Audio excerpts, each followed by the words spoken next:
नमस्कार, आप देख रहे हैं प्रदेश का सबसे भरोसेमंद news channel India news Uttar Pradesh Uttarakhand और बड़ी बहस के साथ मैं हूं आपके साथ आयुष चित्रांश। 10 अगस्त को देश की सर्वोच्च अदालत ने राजनीति में बढ़ रहे अपराधीकरण को लेकर के एक अहम फैसला सुनाया था। कोर्ट ने अपने फैसले में यह साफ किया था कि राज्य सरकार हाईकोर्ट की इजाजत के बिना मौजूदा या फिर पूर्व सांसद या फिर विधायक पर मुकदमा वापस नहीं ले सकती है। इसके साथ ही राज्यों से स्टेटस रिपोर्ट भी इसको लेकर मांगी गई थी।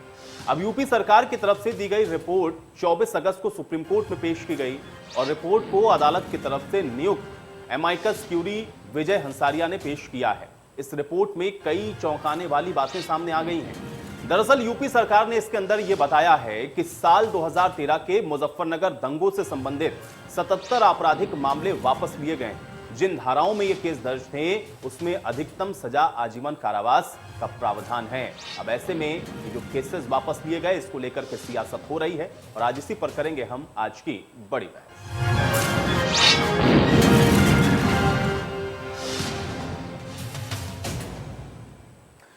तो अब केस वापस ले लिए गए हैं। जो रिपोर्ट रखी गई है उसके आधार पर यह बात सामने आ रही है और मुजफ्फरनगर दंगों के अंदर अगर इस तरीके से केसेस को वापस लिया जाए तो फिर सवाल ये यहां पर बनता है कि आखिर इसके पीछे का आधार है वो आखिर क्या है, क्यों इस तरीके से जो केसेस हैं वो वापस ले लिए गए। और इसको लेकर के अब उत्तर प्रदेश के अंदर जो राजनीति है वो भी गर्माती हुई नजर आ रही है और अब सवाल उठने लगे हैं राज्य सरकार को लेकर के कि आखिर केस वापसी के मायने क्या है।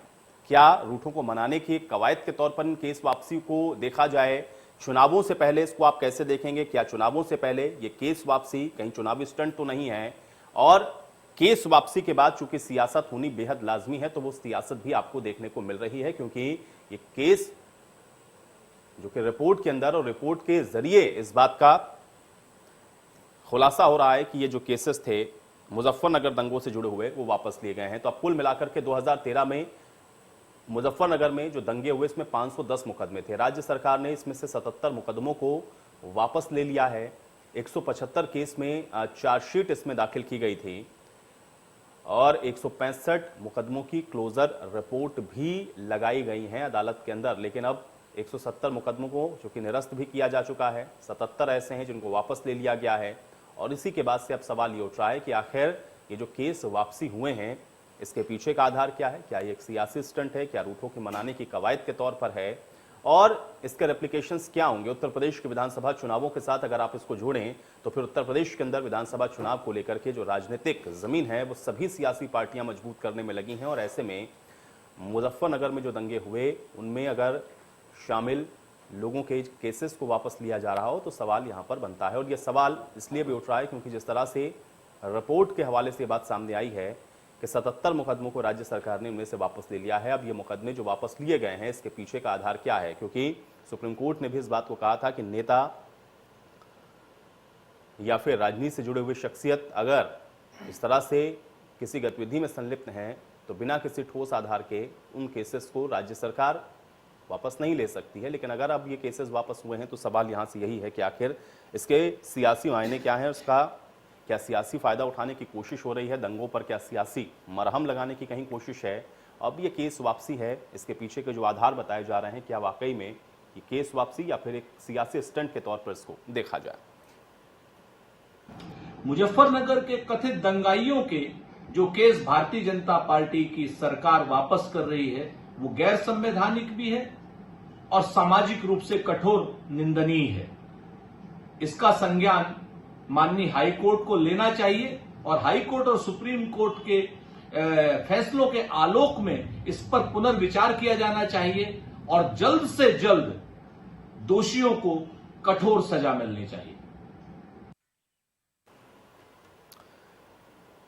तो आप सुन रहे थे, अभी कांग्रेस की तरफ से भी कहा गया कि इस पर अब कोर्ट को संज्ञान लेना चाहिए और कोर्ट इस मामले में संज्ञान ले और उसके बाद जल्द से जल्द इस पर कार्रवाई होनी चाहिए।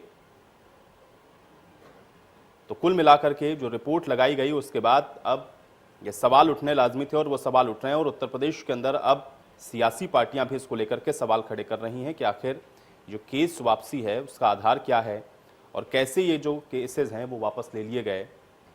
इसको लेकर के अब सवाल कई सारे हैं क्योंकि यूपी सरकार ने दंगे से जुड़े हुए 77 ऐसे मामले हैं जिनको वापस लिया है। इसमें कई मामलों का संबंध आईपीसी की धारा 397 के तहत डकैती जैसे अपराधों से भी है जिसमें उम्र कैद तक की सजा का प्रावधान है। अब सुप्रीम कोर्ट ने मंगलवार को ये बताया गया है कि उत्तर प्रदेश सरकार ने बिना कारण बताए 2013 के मुजफ्फरनगर दंगे से जुड़े 77 मामले ऐसे हैं जिनको वापस लिया है। इनका संबंध ऐसे अपराधों से है जिसमें उम्र कैद की सजा का प्रावधान है। हालांकि प्रधान न्यायाधीश एम.वी. रमन, न्यायमूर्ति डी.वाई. चंद्रचूड़ और न्यायमूर्ति सूर्यकांत की बेंच और वकील अश्विनी उपाध्याय के द्वारा दायर याचिका पर सुनवाई करने वाली है। इसमें निर्वाचित प्रतिनिधियों के खिलाफ दर्ज मामलों का त्वरित निस्तारण करने का अनुरोध भी किया गया है। लेकिन अब चूंकि दंगों की इस वापसी को लेकर के जो सवाल उठने हैं वो लाजमी हो और वो सवाल उठ रहे हैं। और आज इन्हीं तमाम सवालों के साथ आज की बड़ी बहस की शुरुआत करते हैं। कुछ मेहमान मेरे साथ जुड़े हैं, पहले उनका परिचय मैं आपके साथ करवा देता हूं। अर्शप्रीत खडियाल जी हमारे साथ जुड़ रहे हैं, वरिष्ठ वकील हैं। अर्शप्रीत जी बहुत स्वागत आपका। मुजत्तबा हुसैन हमारे साथ जुड़ रहे हैं, मुस्लिम स्कॉलर हैं। मुजत्तबा हुसैन आपका भी बहुत स्वागत। काजी इमरान लतीफ हमारे साथ जुड़ रहे हैं, प्रवक्ता हैं आम आदमी पार्टी के। काजी इमरान लतीफ जी आपका भी स्वागत। अशोक पांडे जी हमारे साथ जुड़ रहे हैं, प्रवक्ता भारतीय जनता पार्टी के। अशोक पांडे जी आपका भी स्वागत। और नवलकांत सिन्हा जी हमारे साथ जुड़े हुए हैं, वरिष्ठ पत्रकार हैं। नवलकांत सिन्हा जी आपका भी बहुत स्वागत है। अशोक पांडे जी, चर्चा की शुरुआत में आपसे ही करना चाहूंगा क्योंकि जिस तरह से 77 केस वापस लिए गए उसको लेकर के अब सवाल उठने लगे हैं और सवाल राजनीतिक पार्टियों की तरफ से उठाए जा रहे हैं कि आखिर ये जो केसेस वापसी है इसका आधार क्या है और क्यों ये केस वापस ले लिए गए। कहा तो ये तक जा रहा है कि कोर्ट को खुद इस मामले में संज्ञान ले लेना चाहिए कि आखिर ये केस वापसी के पीछे की वजह है क्या। मैं आपका इस पर रिएक्शन चाहूंगा। आपको बता दें कि मुजफ्फरनगर का दंगा जब हुआ था निश्चित तौर पे दुखद था, माताओं बहनों की कोखें उजड़ी, ये भी दुखद था। और सबसे बड़ी बात है साजिशन भी लोगों को फंसाने का खूब प्रयास हुआ है और उत्तर प्रदेश सरकार और पुलिस पूरी जानकारी लेके इसकी जांच करती है। जांच करने के बाद जब उनको लगा कि ये लोग निश्चित तौर पे निरपराध है तो 77 लोगों पे से मुकदमा वापस किया गया। मुकदमा आज नहीं, अनेकों बार लोगों का वापस होता है, कोई नई चीज नहीं है। ये अलग बात है कि हमने सुप्रीम कोर्ट में कारण भी बता दिया है और सुप्रीम कोर्ट में हमने बता दिया 77 लोगों का मुकदमा क्यों वापस हुआ है। अर्शप्रीत खडियाल जी, एक वरिष्ठ वकील होने के नाते थोड़ा बताएं क्योंकि ये जो 77 केस वापस हुए हैं उसको लेकर के अब राजनीति हो रही है। कांग्रेस की तरफ से तो ये तक कहा गया है कि कोर्ट को इस पर खुद सो मोटो लेना चाहिए कि आखिर कैसे ये हो गया। कोर्ट के एक आदेश का हवाला भी दे रहे थे। मैं थोड़ा आपसे समझना चाहता हूं, अर्शप्रीत जी बताएं। देखिए, पहली बात तो ये है कि हाल ही में सुप्रीम कोर्ट ने एक जजमेंट में बताया कि जब तक हाई कोर्ट इसकी इजाजत नहीं देती एक सरकार केसेस सिटिंग और फॉर्मर एमपीज के खिलाफ विड्रॉ नहीं कर सकती। उसके बावजूद ये हम देखने को हमें मिल रहा है and therefore it is immoral, ये गलत है, ये अनएथिकल है और ये अगेंस्ट सुप्रीम कोर्ट के ऑर्डर है।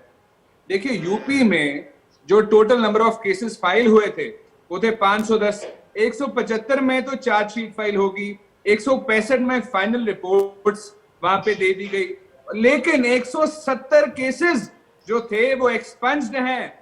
77 की तो अभी बात हो रही है, लेकिन back in the day expunge जो है वो 170 है, 170। और इनमें से कुछ ऐसे केसेस हैं जिसमें सजा लाइफ इंप्रिजनमेंट तक है। उसके बावजूद इसको देखिए कितना ट्रिवियल, कितना छोटा इशू बताया जा रहा है, which is again very wrong. तो लोगों को एक चीज समझनी चाहिए कि ये लॉ जो है उसको आम जनता के लिए अलग बता रहे हैं और एमपीज, एमएलएज, वीवीआईपीज के लिए अलग बता रहे हैं। क्योंकि अगर आम आदमी पे ऐसा केस हो जाए तो विड्रॉ तो सरकार पहली बात करवाना चाहेगी भी नहीं, करवा सकती भी नहीं। लेकिन जब उनके एमपीज, एमएलएज पे ये बात आती है तो वो आउट ऑफ द वे जाके करवाते हैं। अब आप एक फैक्ट समझिए, देखिए सुप्रीम कोर्ट ने ये चीज कही जजमेंट में, जो है स्टेट ऑफ केरला वर्सेस के अजीत, उसमें उन्होंने कहा, क्लियरली कहा कि जो प्रोसिक्यूशन है एक इंसान की, एक एमपी एमएलए के खिलाफ अगर हुई है, कार्रवाई हुई है, तो जब तक हाई कोर्ट उसको नॉड नहीं देता, specific high court of a specific state, जैसे पंजाब का पंजाब हरियाणा हाई कोर्ट में, केरला का केरला हाई कोर्ट में, तब तक आप ये चीज कर नहीं सकते हैं। तो जो सेक्शन 401 सीआरपीसी जो अभी हुआ है, विड्रॉ हुए है, तो हमारी अपील जो है सुप्रीम कोर्ट को यही रहेगी कि इसको कॉग्निजेंस लीजिए, क्योंकि ये सरासर गलत है। और हाई कोर्ट जी, आपने बता दिया कि आपकी तरफ से इसका जो एक कानूनी पक्ष है वो आपकी तरफ से रख दिया गया। ठीक है, इसके एक रिएक्शन में और लेता हूं। काजी इमरान लतीफ जी, जो बात अर्शप्रीत जी ने कही उससे आप इत्तेफाक रखते हैं?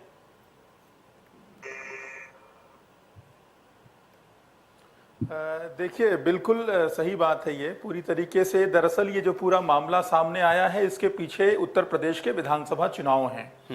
भारतीय जनता पार्टी जनता के बुनियादी मुद्दों पर चुनाव लड़ नहीं सकती है, क्योंकि बीते जो 4.5 साल रहे हैं उसमें इन्होंने जनता के लिए कोई काम नहीं किया है। भारतीय जनता पार्टी का इतिहास रहा है कि ये धार्मिक उकसाववाद के नाम पर, सांप्रदायिकता के नाम पर, नफरत के नाम पर चुनाव लड़ते आए हैं, और एक बार फिर से इस तरह के मामलात को उठाकर, और जो मुजफ्फरनगर का दंगा रहा है उसमें दोषियों को बचाने की कवायद शुरू करके ये एक नफरत का माहौल उत्तर प्रदेश के अंदर बनाना चाहते हैं, और उस नफरत के माहौल के जरिए ये उत्तर प्रदेश में चुनाव लड़ना चाहते हैं। बड़े दुर्भाग्य की बात है कि जब युवाओं के रोजगार की बात होनी चाहिए कि कितने रोजगार दिए, जब बात होनी चाहिए बिजली के क्षेत्र में क्या काम किया, आज सस्ती बिजली क्यों नहीं उत्तर प्रदेश के लोगों को मिल पा रही है, किसानों के लिए जो ये किसानों का जो डेथ वारंट लेकर आए हैं 3 काले कानूनों के रूप में, जब इन सब मसलों पे जवाब देने के बजाय इस तरह के विवादित मामलों को और इस पूरे मामले को असंवैधानिक तरीके से सुप्रीम कोर्ट के आदेश का उल्लंघन करते हुए पूरी तरीके से एक माहौल तैयार करने की कोशिश हो रही है कि जिन लोगों ने अपने उकसाऊ भाषण से, जिन्होंने पूरा जनता को उकसाने का काम किया था, दंगा भड़काने का काम किया था, आज उनको बचा के एक नफरत का माहौल बनाने की कोशिश की जा रही है भाजपा सरकार के द्वारा, और उसी नफरत के माहौल में ये उत्तर प्रदेश का चुनाव लड़ना चाहते हैं। इनका पूरा ये मूल मुद्दों से जनता को भटकाने के लिए, क्योंकि आम जनता ने कोई विशेष काम नहीं किया है। ठीक है मुजफ्फर हुसैन जी। जी देखिए, मैं जो वकील साहब अश्वनी जी ने बात कही, मैं उनसे 100% सहमत हूं। ये जो मुकदमे दायर करना और मुकदमे विड्रॉ करना, इसको खिलवाड़ नहीं बनाना चाहिए। मुकदमे दायर होने के पीछे भी बहुत ही इन्वेस्टिगेशन, प्रिलिमिनरी इंक्वायरी होती है। 397 के मुकदमे अगर विड्रॉ हो जाएं तो फिर देश का जुडिशियल सिस्टम कहाँ रहेगा। और उसके बाद ये विड्रॉ करना, ये देखिए पहले कि आप इंसाफ कर रहे हैं तो इंसाफ के लिए पूरी प्रक्रिया कैसे आपने अपनाई है, कौन सी आपने इन्वेस्टिगेशन किया है, और इस पे हाई कोर्ट और सुप्रीम कोर्ट को स्वयं संज्ञान लेना चाहिए। ये कम से कम जुडिशियल सिस्टम इस खिलवाड़ से बचा रहे, और ये मजाक और ये विवेक जो काम हो रहा है, किसी को बचाना और किसी को फंसाना, ये नहीं होना चाहिए। मैं भी कंडम करता हूं बहुत जोरदार तरीके से इसको। ये चीज ठीक नहीं है, इस देश के लिए ठीक नहीं है, इस देश के जुडिशियल सिस्टम के लिए ठीक नहीं है, इंसाफ के लिए ठीक नहीं है। लिहाजा इसको रिव्यू करना चाहिए। दोबारा के मुकदमे विड्रॉ हो रहे हैं, कायम कैसे हो गए थे? तब बगैर 397 का मुकदमा कायम हुआ था, क्या तमाशा था? मैं इसको कंडम करता हूँ। नवलकांत सिन्हा जी, एक वरिष्ठ पत्रकार होने के नाते क्या बचाने की कोशिश के तौर पर देख रहे हैं, या फिर सरकार जो पक्ष रख रही है उससे आप इत्तेफाक रखते हैं? कैसे देखते हैं इसको आप? देखिए, दोनों ही पक्ष हैं। देखिए, ऐसा भी होता रहा है कि जब दूसरी सरकारें रहती है तो दूसरे दलों के नेताओं पे अक्सर गलत मंशा से नाराएं लगा दी जाती है, उसके खिलाफ कार्रवाई होती है। और इसी तरह जब सरकार में होते हैं तो जो जिनके ऊपर आरोप होते हैं और गंभीर आरोप रहते हैं, और उसके बावजूद प्रेशर में उनके ऊपर से धाराएं हटा दी जाती है, तो दोनों ही पक्ष हैं। लेकिन मेरा मानना है कि सबसे महत्वपूर्ण चीज ये है कि अगर कोई भी इस तरह से केस उठाए जा रहे हैं तो कम से कम जो सरकारें होती हैं वो जनता के प्रति जवाबदेह होती हैं। तो उससे कतई ये संदेश भी जाना चाहिए कि ये चूंकि उनकी पार्टी के ही सांसद विधायक थे और उनके खिलाफ मामले थे, तो आरोपी होने के बावजूद, गंभीर आरोप होने के बावजूद उन पर केस हटाए जा रहे हैं। तो मुझको लगता है कि सरकार को और देखना चाहिए, क्योंकि आने वाले समय में उत्तर प्रदेश में चुनाव में भी है, और ऐसे में अगर ये गलत संदेश जाता है तो इसका पार्टी को नुकसान। चलिए ठीक है, आपने जो बात कही कि इससे गलत संदेश जाता है, और अगर गलत संदेश जा रहा है तो सवाल यहां पर यही बनता है कि फिर आखिर इसके पीछे की वजह क्या है। इस चर्चा को यहीं से थोड़ा और आगे बढ़ाएंगे, फिलहाल यहां पर रुकते हैं एक छोटे से ब्रेक के लिए।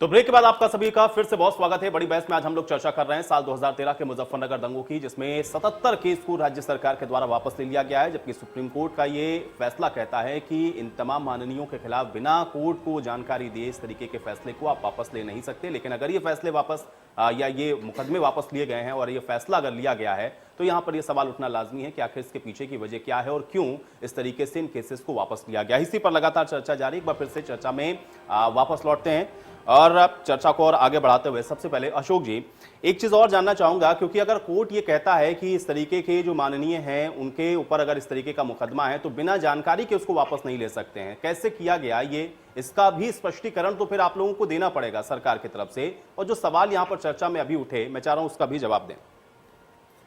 देखिए, आपको बता दें कि ये जो दंगा हुआ समाजवादी पार्टी सरकार थी और निश्चित तौर पे हमारे इन नेताओं को चक्र में फंसाने का खूब प्रयास किया गया, इसमें कोई दो राय नहीं है। और सबसे बड़ी बात है, हमने सब तफ्तीश करने के बाद कानून के दायरे में ही हर तरफ निगाह रखने के बाद हम एक फैसला करके हमने मुकदमा वापस किया और इसका जवाब हमने सुप्रीम कोर्ट में दे दिया। 77 लोगों का निश्चित तौर पे सुप्रीम कोर्ट संतुष्ट होगा। क्या जवाब दिया अशोक जी? वही तो यहाँ लोग जानना चाह रहे हैं और कह रहे हैं अगर आपने सही जवाब दिया होता अगर तो फिर ये सवाल नहीं उठना था कि कोर्ट को इस पे सो मोटो लेना चाहिए। यहाँ तो तमाम बातें उठी ना, और बचाने की कोशिश है, समाज को बांटने की कोशिश है। कहीं ना कहीं जो लोग इसके अंदर गंभीर धाराओं में कहीं सजा गंभीर धाराओं में इसके अंदर जो आरोपी थे, अगर आप उनके केसेस को वापस ले रहे हैं, कोई भी आधार बता रहे हो, तो सवाल उठेगा ना उसके ऊपर। फिर वो जो धाराएं लगी वो कैसे लग गई? देखिए, निराधार उनके ऊपर आरोप भी अभी नवल कांत भाई ने कहा ना कि वो दूसरे दल के लोग जो सत्ता में रहते हैं तो इस तरह लोगों को फंसाने का खूब प्रयास करते हैं। हमारी सरकार का हमारे ये मानना है कि उन लोगों को कुचक में फंसाने का प्रयास समाजवादी पार्टी सरकार ने किया था और हमने पूरी तफ्तीश करने के बाद उस मुकदमे को वापस लिया, जो सरकार को हक है। ये अलग बात है कोर्ट में बताना जरूरी है, तो हमने सुप्रीम कोर्ट में 77 लोगों को बताया। अर्शप्रीत काडियाल जी, कोर्ट को बता दिया गया है और कोर्ट को यह बताया गया है कि इसका आधार क्या है और उसको आधार बनाते हुए ही इन केसेस को वापस लिया गया है। सत्ता पक्ष की तरफ से बात यह है। देखिए, मैं स्पष्ट कर देता हूं, जो हमारे चीफ जस्टिस साहब हैं उन्होंने बड़े ही क्लियर शब्दों में कहा कि विड्रॉल कोई बुरी बात नहीं है अगर प्रोसिक्यूशन मैलिशियस हो, गलत मंशा से की गई हो और इंसान ने जो अक्यूज्ड है उसने वाकई में कोई गलती, कोई अपराध किया ना हो। लेकिन यहाँ पे फैक्ट तो ये है कि वहां पे दंगे हुए, वहां पे इंसिडेंट्स हुए, क्राइम्स कमिट हुए, लोगों के साथ धक्का हुआ, ज्यादती हुई, केसेस रिकॉर्ड हुए। तो सीजे साहब ने कहा कि विड्रॉल अगर करना भी है तो हाई कोर्ट उसके लिए है। सरकार, आप मुझे खुद बताइए, एक प्रिंसिपल ऑफ नेचुरल जस्टिस है that you cannot be a judge in your own case। आप अपने ही केस में जज नहीं हो सकते। तो बीजेपी के लीडर्स, एमपीज, एमएलएस के खिलाफ अगर केस है और बीजेपी ही उसको विड्रॉ कर देती है तो जस्टिस तो भाई साहब विंडो से बाहर निकल गया, उसको फेंक दिया इन्होंने यहाँ विंडो से बाहर। तो जो जस्टिस है क्रिमिनल्स के लिए, बीजेपी के एमपीज, एमएलएस के लिए जो हम देखते हैं वो जस्टिस उतना ही है जितना मोदी साहब की प्रेस कॉन्फ्रेंसेस है, नॉन एग्जिस्टेंट, बिल्कुल ही नहीं। लेकिन अर्शप्रीत जी, क्योंकि जो बात भारतीय जनता पार्टी की तरफ से कहा जा रहा है, क्योंकि ये जब दंगे हुए तो उस समय उत्तर प्रदेश के अंदर समाजवादी पार्टी की सरकार थी और इसलिए उसके अंदर जो मामले दर्ज किए गए, उसके अंदर जो गंभीर धाराएं उस आधार पर लगाई गई और इन लोगों ने आकर के जब उसकी जांच की तो कोर्ट को उन्होंने बता दिया कि इनके पास आधार क्या है और वापस ले लिया। अब इस पर क्या सवाल बनता है फिर? अब देखिए, आपको तो ये पता है, कोई रीजन दिया ही नहीं गया। चलिए एक सेकंड के लिए मान लीजिए इनका विड्रॉल जो है जस्टिफाइड है, इन्होंने रीजन क्यों नहीं दिया भाई साहब? इन्होंने कहा क्यों नहीं कि वो मैलिशियस प्रोसिक्यूशन थी, वो जाती थी, वो इन्होंने अपराध किया नहीं था, जानबूझ के इनको फॉल्सली इम्प्लीकेट किया था। इन्होंने तो एक शब्द नहीं कहा भाई साहब, इन्होंने तो रीजन ही नहीं दिया। और रीजन देंगे भी कैसे? जब गलती है तो रीजन देना बनता ही नहीं, दे भी नहीं सकते। और सेकंड वेरी इंपॉर्टेंट पॉइंट, देखिए प्लीज बोलिए मत बीच में, मैं आपके वक्त में बोला नहीं। तो जो बहुत इंपॉर्टेंट चीज है वो ये है कि इनको कोर्ट में क्या विश्वास नहीं है? क्या कोर्ट डिलीवरी नहीं करेगा? अगर वो वाकई में इनोसेंट हैं, उन्होंने कुछ नहीं किया तो एक्विट हो जाएंगे। तो आपको विड्रॉल करने की जरूरत क्या है? और अगर आप कर भी रहे हैं तो आप रीजन क्यों नहीं दे रहे? और अगर आपने रीजन भी देना है तो आपको हाईकोर्ट के इसमें उनकी रजामंदी हो, उनका नॉड हो, वो इस चीज के लिए हाँ कहे, उसमें आपको दिक्कत क्या है? आपको हाईकोर्ट पे विश्वास नहीं, आपको सुप्रीम कोर्ट पे विश्वास नहीं, इनको विश्वास है तो सिर्फ अपनी सरकार पे है कि वो अपने एमएलए और एमपीज के लिए आउट ऑफ द वे नहीं जाएंगे, वो जानबूझ के उनको पार्टी पॉलिटिक्स के लिए छुड़वाने की कोशिश नहीं करेंगे। सो here the irony is as clear as a glass of moonshine. Now इसका जो सेक्शन है इसका 321 CRPC, देखिए उसमें एक बहुत ही मैं आपको बता दूं जो क्लियर चीज लिखी हुई है which they are not aware of, कि अगर विड्रॉल होना भी है तो उसमें नंबर 1 जो ऑर्डर होगा विड्रॉल का वो कोई ऐसा जनरल ऑर्डर नहीं होना चाहिए, it should be a very specific order, वो है नहीं। फिर उसमें ये भी है कि जो प्रोसिक्यूशन है अगर वो मलिशियस है तो आप विड्रॉ कर सकते हैं, और अगर उस केस की कोई फाउंडेशन नहीं है, कोई आधार नहीं है, कोई बेसिस नहीं है, यहाँ पे आधार भी है, फाउंडेशन भी है, बेसिस भी है, मलिशियस नहीं है, बोनाफाइड इंटेंशन है, एक क्रिमिनल को आपने उसके खिलाफ केस दर्ज किया है, आप चाहते हो उसको सजा हो, यहाँ पे तो कुछ भी सीधा हो ही नहीं रहा भाई साहब, सब कुछ चल ही उल्टा रहा है। तो मेरी अपील सिर्फ एक है कि आप कोर्ट में विश्वास कीजिए, ये हिंदुस्तान का थर्ड ये इंस्टीट्यूशन है डेमोक्रेसी में, जुडिशरी है, एग्जीक्यूटिव है और लेजिस्लेचर है, आप जुडिशरी को अपना काम करने दीजिए, ये डेमोक्रेसी है, लोकतंत्र है। अगर आप उनके अफेयर्स में इंटरवीन करेंगे तो कैसे चलेगा? सीधे साहब ने तो यहां तक कहा कि आजकल लॉज में क्लैरिटी नहीं होती, कारण डिबेट और डिस्कशन होनी बंद हो गई लोकसभा में, राज्यसभा में, सीधा सीधा ये एक्ट्स पास करते हैं, कोई ना तो ऑपोजिशन का ये जो उनका ओपिनियन होता है, उनका जो टेक होता है वो लेते हैं, ना ये लोगों का लेते हैं जो चलिए अर्शप्रीत जी, आपने बहरहाल जो बात बताई है उसका जवाब अशोक जी से मैं लूंगा, लेकिन ठीक है बात नहीं होगी। काजी इमरान लतीफ जी, समाजवादी पार्टी की सरकार के समय में दंगे होते हैं, जो लोग उसके अंदर दोषी करार दिए जाते हैं या जिनको आरोपी बनाया जाता है वो भारतीय जनता पार्टी के अगर वो लीडर हैं या फिर अगर वो चुनकर जनप्रतिनिधि बने हैं तो उस सरकार में उनके ऊपर केस दर्ज हुए थे, इन्होंने उसकी इंक्वायरी की और उनको लगा तो उन्होंने विड्रॉ कर दिया, उसका रीजन इन्होंने कोर्ट में रख दिया है, अब कोर्ट इस पर संज्ञान लेगा। इस पर क्या आपको लग रहा है, क्यों इस पर जो है राजनीति होनी चाहिए और क्यों इस पर सवाल विपक्ष की तरफ से उठाए जा रहे हैं? फिर ये तो रीजन दे रहे हैं ना कोर्ट में जाकर के। आप देखिए इंक्वायरी कहाँ है? नहीं, काजी इमरान लतीफ जी से मेरा सवाल है, ठीक है अगर आज पब्लिक डोमेन में ये बात आ रही है, आज कोर्ट को इन्होंने क्या जवाब दिया है क्या नहीं जवाब दिया ये समय के गर्भ में है, वो बाद में पता चलेगा, लेकिन इसके पीछे मंशा क्या है आज बिल्कुल स्पष्ट है कि जब दंगे हुए थे मुजफ्फरनगर के अंदर तो चाहे जिन नेताओं के ऊपर मुकदमे दर्ज हुए थे, चाहे वो संगीत सोम जी रहे हो, चाहे संजीव बालियान जी रहे हो, किस तरह की नफरत भरी भाषा का इस्तेमाल उन्होंने अपने भाषणों में किया था, किस तरीके से मुजफ्फरनगर को दंगों की आग में झोंकने का काम अपनी वाणी से इन लोगों ने किया था, यह किसी से छुपा नहीं था। इसमें किसी एविडेंस की जरूरत नहीं है कि कोई बहुत ढकी छुपी बात है उसकी जांच होनी है। उस टाइम पर तो बिल्कुल स्पष्ट था कि ये लोग आग उगल रहे थे अपनी जुबान से, इन्होंने दंगे की आग में झोंकने का काम किया था मुजफ्फरनगर को, इन्होंने हिंदू और मुस्लिम के बीच में खाई पैदा करने का काम किया था अपने भाषणों से, इन्होंने तो आग लगाने का काम किया था, यह किसी से छिपा नहीं था। आज जो इस तरह का मामला फिर से उठाया जा रहा है इसमें दो बातें हैं। भारतीय जनता पार्टी का अपना बिल्कुल साफ चरित्र यह रहा है कि ये अपने विरोध में जो आवाज उठती है उसको मुकदमे से दबाने का काम करते हैं और अपने पुराने मुकदमों को खत्म करते हैं। इनसे जुड़े हुए जो अपराधी प्रवृत्ति के लोग हैं उनके ऊपर जो मुकदमे होते हैं ये उस मुकदमों को वापस लेने में इनको बड़ी महारत हासिल है, और दूसरे लोगों को जो इनके विरोध में आवाज उठाते हैं उनको ये मुकदमे में फंसाने में, मुकदमे में दबाने में इनको महारत हासिल है। अभी देखिए इन्होंने ये इस तरह के मामला बार बार सामने क्यों ला रहे हैं कि अब चुनाव का वक्त आ रहा है, जब चुनाव का वक्त आएगा तो विपक्ष जो इन्होंने कोरोना के समय में दलाली खाने का काम किया उस मुद्दे को सामने लेकर आएगा, जो इन्होंने रोजगार के मामले में बैठी हुई हर पार्टी कहती है ना, काजी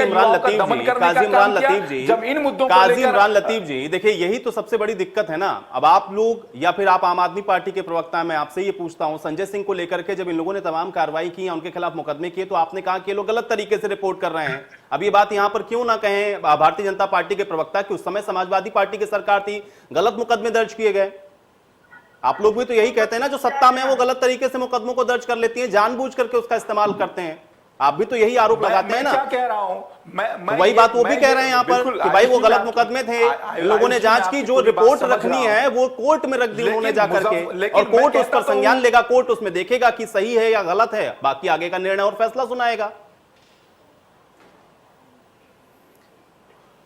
पहली बात बिना कारण बताए इन्होंने वापस लिया है। दूसरी बात मैं कह रहा हूं कि आप याद करिए जो उस टाइम पे पंचायतें होती थी, जब मुजफ्फरनगर दंगा होने से पहले जो पंचायतें हुई हैं उसमें संगीत सोम का भाषण आप चलाइए ना, मैं आपसे कहता हूं अभी अपने न्यूज चैनल पे चलाइए, आप संजीव बालियान का भाषण चलाइए, मैं आप अभी चलाकर देख लीजिए उस समय की जो उनके भाषण थे, जो पंचायतों में उन्होंने भाषण दिए थे, जो आग लगाने का काम किया था। मैं कह रहा हूं उसकी क्लिपिंग आज आप चलाइए, अभी दूध का दूध पानी का पानी हो जाएगा। कौन सा कारण इन्होंने बताया है? ये सिर्फ और सिर्फ अपने लोगों को बचाने का काम कर रहे हैं। एक तो ये अपने लोगों को बचाने का काम कर रहे हैं। नहीं काजिम लतीफ जी, ये तो कोर्ट देखेगा ना। अब आप कह रहे हैं यहाँ पर चलाइए बयान, ठीक है, लेकिन मुझे बताइए कि कोर्ट देखेगा ना, कोर्ट में बैठे हुए जो लोग हैं, कोर्ट में बैठे हुए हमारे जो जस्टिस हैं वो देखेंगे ना इस बात को कि आखिर इन्होंने आधार क्या बताया है, इतनी जल्दबाजी क्यों है कि ये लोग राजनीति कर रहे हैं, बचाने की कोशिश कर रहे हैं। भाई कोर्ट है ना इस देश के अंदर। तो कोर्ट पे इनको कहां विश्वास है आयुष जी? अगर कोर्ट पे ही विश्वास होता तो वापस लेने की क्या आवश्यकता थी इनको? अगर इनको कोर्ट पे विश्वास होता तो इनको वापस लेने की क्या आवश्यकता थी? फिर तो इनको कोर्ट पे विश्वास करना चाहिए था, कोर्ट के फैसले का इंतजार करना चाहिए था। अगर वो दोषी ना होते तो कोर्ट उनको निर्दोष साबित कर देता। ये तो इनकी बौखलाहट बता रही है, इनको पता ठीक है, चलिए ठीक है, धाराओं में मुकदमे दर्ज हैं, स्पष्ट जो है उसके प्रमाण हैं। चलिए ठीक है, एक ब्रेक के लिए यहां पर रुक रहे हैं और ब्रेक के बाद चर्चा को यहीं से आगे बढ़ाएंगे।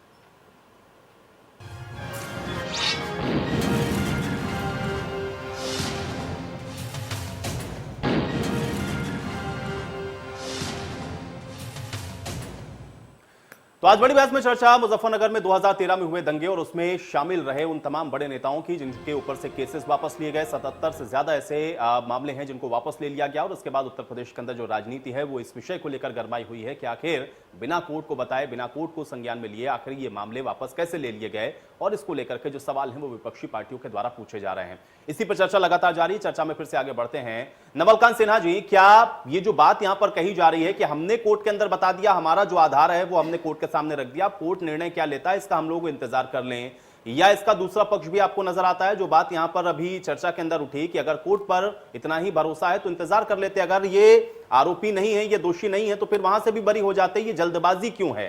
क्या इस वजह से आपको लग रहा है कि राजनीति हो रही है? इसके पीछे की जो पृष्ठभूमि है वो कुछ और नजर आ रही है आपको? नवलकांत सिन्हा जी, देखिए दोनों ही पक्ष हैं। हो सकता है कि इस तरह की मैं पहले भी कहा कि इस तरह के मामले दर्ज होते रहे हैं और अपने लोगों के पटाते भी रहे, लेकिन देखिए जब कोर्ट की बात आती है तो कोर्ट नियम कायदे कानून से चलता है और जो 321 है उसके आधार पर सरकार ने कहा है कि केरल, कर्नाटक, तेलंगाना और एक राज्य और है वहाँ पे तमिलनाडु, इन 4 राज्यों में इसी के तहत मामले वापस लिए गए हैं और उसी के तहत उत्तर प्रदेश सरकार भी मामले वापस ले रही है। तो सवाल ये है कि सरकार के जो अधिकार हैं क्या उससे हट के कोई अवैधानिक काम कर रही है, क्या संविधान के तहत कर रही है?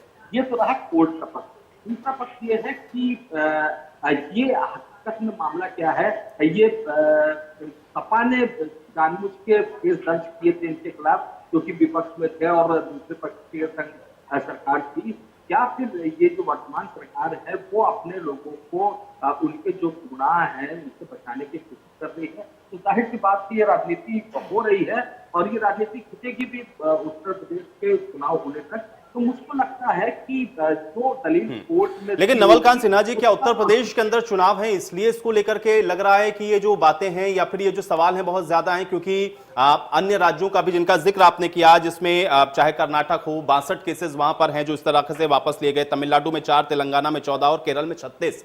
अगर वहां पर भी इस तरीके से मामले वापसी हो रहे हैं तो फिर वहां पर यह सवाल नहीं, लेकिन उत्तर प्रदेश में यह सवाल क्यों है? क्या चुनाव है इस वजह से भी पॉलिटिकल पार्टीज को लग रहा है कि एक मुद्दा हो सकता है, इसलिए इतनी गहमा गहमी है?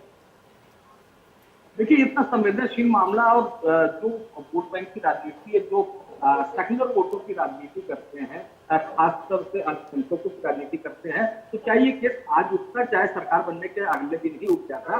निश्चित रूप से विपक्ष इस पर सवाल खड़ा करता है, क्योंकि विपक्ष को एक उनका एक वोट बैंक है, वहां फायदा नजर आ रहा है। लेकिन इस समय, इसके समय बाद ये केस वापस हो रहे हैं, तो मुझको लगता है कि दोनों ही पक्ष, चाहे वो बीजेपी हो चाहे वो विपक्ष हो, दोनों ही इन मुद्दों को जिंदा करना चाहते हैं और इन मुद्दों के संग चुनाव में जाते हैं।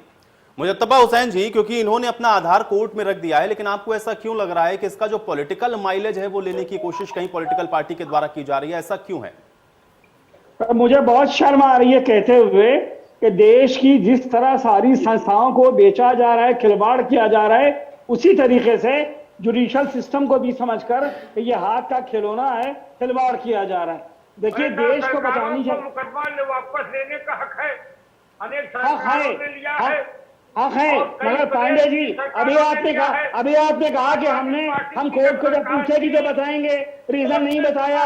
अभी आपने बोला तो बगैर रीजन बताए विड्रॉ कर लेंगे आप? तमाशा थोड़ी करेंगे आप। देश की जनता देख रही है, आपको भी देख रही है, सारी पार्टी को देख रही है।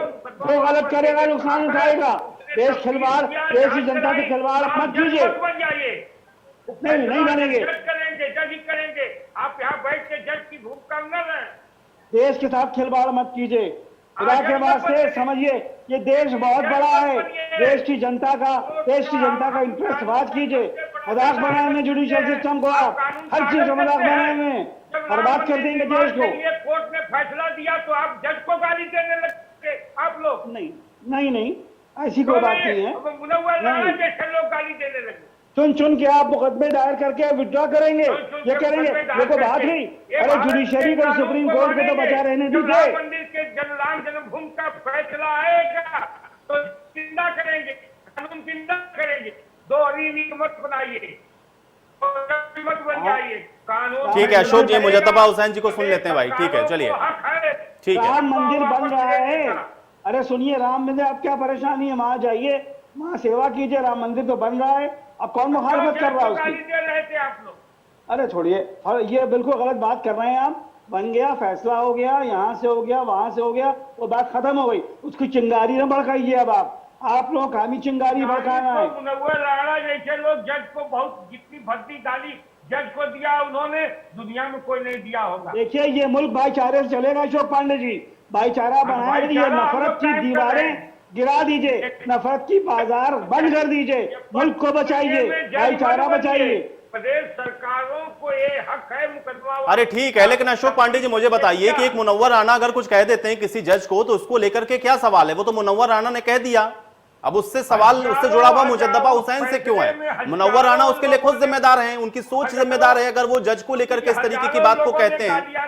आपको बता दें, हम नाम कहां तक गिनवाएं? देखिए, मेरी बात सुन लीजिए। मैं मुसलमान हूं, मैं जानता हूं कि ये इस मुल्क में कितने मुसलमानों ने मंदिर बनवाए हैं, कितने मुसल्मानों ने रामलीला के लिए जगहें दी हैं, हनुमानगढ़ी में मुसलमानों ने जगह दी है, कितने यहाँ पर अलीगंज का मंदिर, सुनिए बात सुनिए, कितने हिंदुओं ने यहाँ मस्जिदें बनवाई हैं, कितने हिंदुओं ने यहाँ करबलाएं बनवाई हैं, आपको मालूम है? ये हिंदू क्या होता है? हिंदू तो फिर तो ये आप लोग क्या कर रहे हैं? चिंगारियां जला रहे हैं, आग लगा रहे हैं। चलिए ठीक है, आप लोग अलग बहस में पड़ गए। अशोक पांडे जी, मुझे बताइए कि अगर आपको कानून के ऊपर, आपको कोर्ट के ऊपर भरोसा है, तो फिर ये मुकदमे आप लोगों ने वापस क्यों लिए भाई? वो तो वहां पर भी फैसला हो जाता। अगर गलत धाराएं लगाई गई थी या गलत तरीके से आपके नेताओं को फंसाया गया था, तो कोर्ट पर छोड़ देते ना। आप लोगों ने क्यों वापस लिया? क्या कोर्ट पर भरोसा नहीं है आपको? देखिए, जब मुजफ्फरनगर का दंगा हुआ तो कोर्ट ने सपा सरकार को भी डांटा था, आप संज्ञान में ले लीजिए। दूसरी बात, उत्तर हम लोगों का ये मानना है, निश्चित तौर पर तफ्तीश करने के बाद, तफ्तीश कौन करता है? पुलिस करती है और सारी एजेंसियां करती हैं। सब करने के बाद तय होता है कि इन्हें चक्र में फंसाने का प्रयास है। बिना किसी जांच के मुकदमा वापस नहीं होता। जांच करने के बाद हमने 77 लोगों का जो FIR इन्हें फंसाया गया है, तब हमने कोर्ट को संज्ञान में दिया है। हम कोर्ट को जवाब देंगे।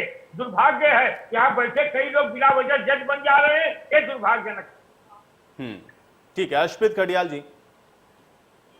जी देखिए, पहली बात तो मैं आपको स्पष्ट बता रहा हूं, ये सुप्रीम कोर्ट ने कोई एग्जेम्पशन या फिर ऐसा नहीं कहा है कि मे बी परहैप्स, शब्द है यू कैन नॉट विथड्रॉ, आप केस को वापस ले ही नहीं सकते।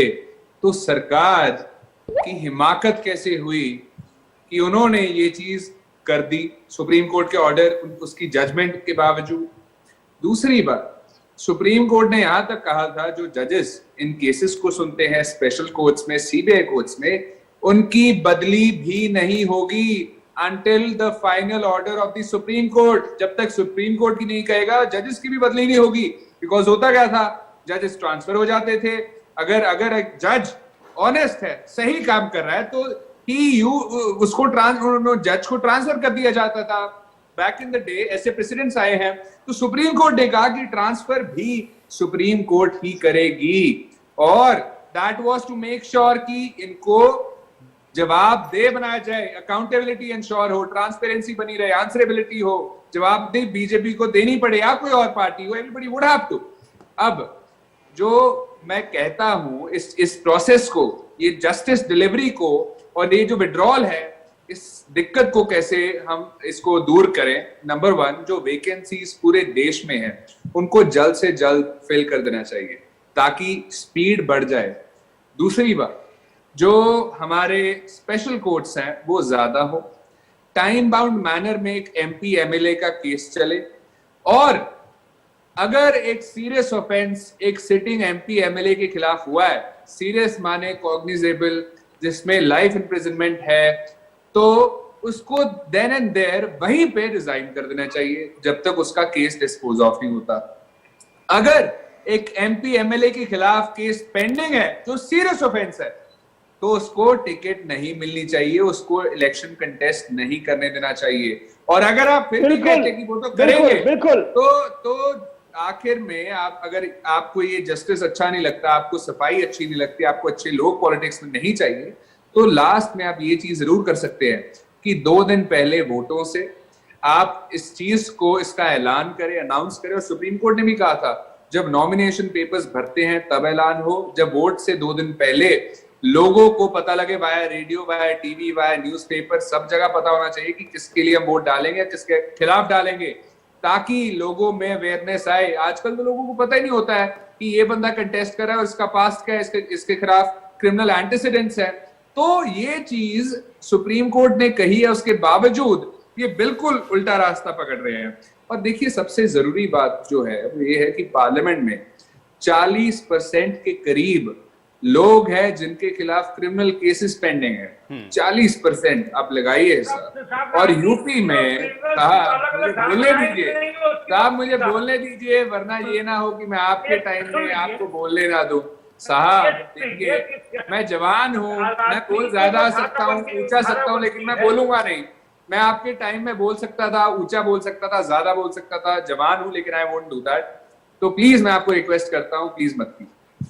तो देखिए, 40% क्रिमिनल केसेस वाले लोग हमारे लोकसभा में है जो कानून बना रहे हैं 130 करोड़ लोगों के।